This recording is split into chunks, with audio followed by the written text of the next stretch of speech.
दोस्तों, एक दिन पक्षीराज गरुड़ भगवान श्री कृष्ण के पास पहुँचे। उन्होंने कहा, हे प्रभु, आपने मुझे मनुष्य के जीवन और मृत्यु से जुड़े सभी रहस्यों को समझाया है, लेकिन मेरे मन में एक प्रश्न है जिसका उत्तर केवल आप ही दे सकते हैं। भगवान श्री कृष्ण ने मुस्कुराते हुए कहा, हे गरुड़, जो भी प्रश्न तुम्हारे मन में हो निसंकोच मुझसे पूछो। तुम्हारे हर संशय का समाधान करना मेरा कर्तव्य है। गरुड़ ने कहा, हे प्रभु, मनुष्य को कौन कौन से कार्य निर्वस्त्र होकर नहीं करने चाहिए और ऐसा करने पर क्या परिणाम हो सकते हैं? यह सुनकर भगवान श्री कृष्ण ने कहा, गरुड़, यह एक बहुत ही महत्वपूर्ण प्रश्न है। इसका उत्तर देने से पहले मैं तुम्हें एक प्राचीन कथा सुनाता हूँ जिससे मानव जाति का कल्याण होगा। ध्यानपूर्वक सुनो। प्राचीन काल में मध्य देश के एक नगर में देव शर्मा नाम का एक विद्वान ब्राह्मण रहता था। वह भगवान विष्णु का परम भक्त था और प्रतिदिन उनकी पूजा अर्चना करता था। एक दिन वह तीर्थ यात्रा पर निकला। अपने साथ थोड़े चावल लेकर वह एक जंगल में पहुंचा। वहां उसे एक जलाशय मिला। जल पीने और विश्राम करने के लिए उसने जलाशय के पास रुकने का निर्णय लिया,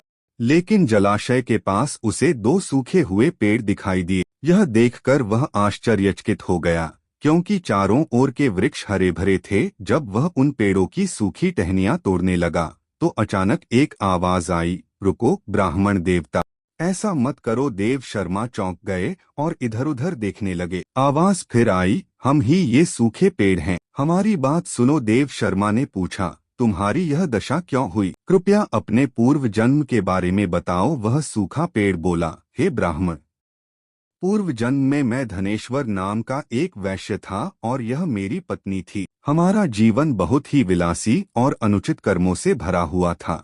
हमने कभी दान पुण्य नहीं किया, अतिथियों का आदर नहीं किया और हमेशा लालच में रहे। हम निर्वस्त्र होकर स्नान, भोजन और शयन करते थे, जिससे जल देवता, अन्नपूर्णा देवी और हमारे पितृ रुष्ट हो गए। एक दिन नदी किनारे निर्वस्त्र होकर संबंध बनाते समय हमारी मृत्यु हो गई। यमराज के दरबार में हमारे पापों का हिसाब सुनकर हमें नरक में डाला गया और फिर पेड़ के रूप में जन्म दिया गया। आज हम अपनी गलतियों का फल भुगत रहे हैं। देव शर्मा को उन पर दया आ गई। उन्होंने भगवत गीता का पाठ किया और उसका पुण्य उन पेड़ों को समर्पित कर दिया। भगवान विष्णु के पार्षद प्रकट हुए और उन आत्माओं को मोक्ष प्रदान किया। कथा सुनाने के बाद भगवान श्री कृष्ण ने कहा, गरुड़, मनुष्य को कभी भी निर्वस्त्र होकर 3 कार्य नहीं करने चाहिए। 1. स्नान, क्योंकि इससे जल देवता का अपमान होता है। 2. भोजन, क्योंकि इससे अन्नपूर्णा देवी रुष्ट होती हैं। 3. शयन, क्योंकि इससे पितृ नाराज होते हैं।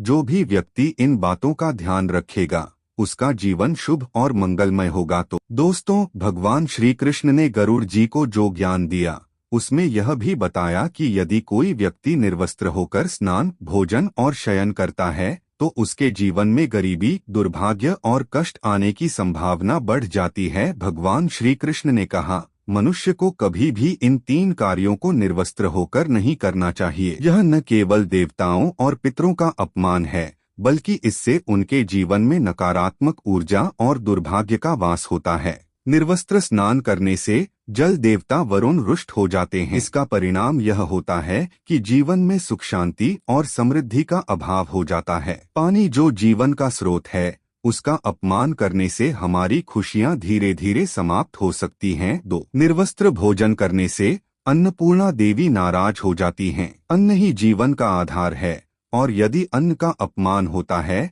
तो गरीबी और दरिद्रता का जीवन में प्रवेश होता है। 3. निर्वस्त्र शयन करने से हमारे पूर्वज यानी पितृगण दुखी हो जाते हैं।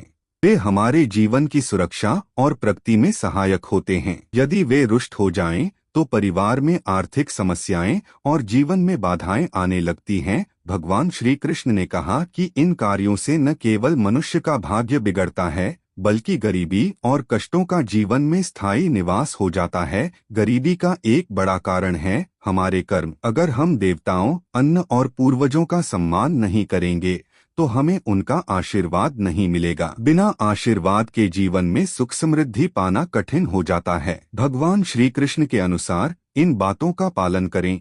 हमेशा वस्त्र पहनकर स्नान करें। भोजन करते समय साफ और मर्यादित ढंग से बैठें। 3. सोने से पहले वस्त्र धारण करें और स्वच्छता का ध्यान रखें। यह छोटे छोटे बदलाव आपके जीवन को सकारात्मक ऊर्जा से भर सकते हैं और गरीबी को दूर कर सकते हैं। तो दोस्तों, यदि आप चाहते हैं कि आपका जीवन समृद्ध और सुखमय हो तो इन बातों का पालन अवश्य करें। भगवान श्री कृष्ण ने जो ज्ञान दिया उसे अपने जीवन में उतारें। यदि यह जानकारी अच्छी लगी हो तो इस वीडियो को लाइक करें, कमेंट में जय श्री कृष्ण लिखें और चैनल को सब्सक्राइब करें। धन्यवाद।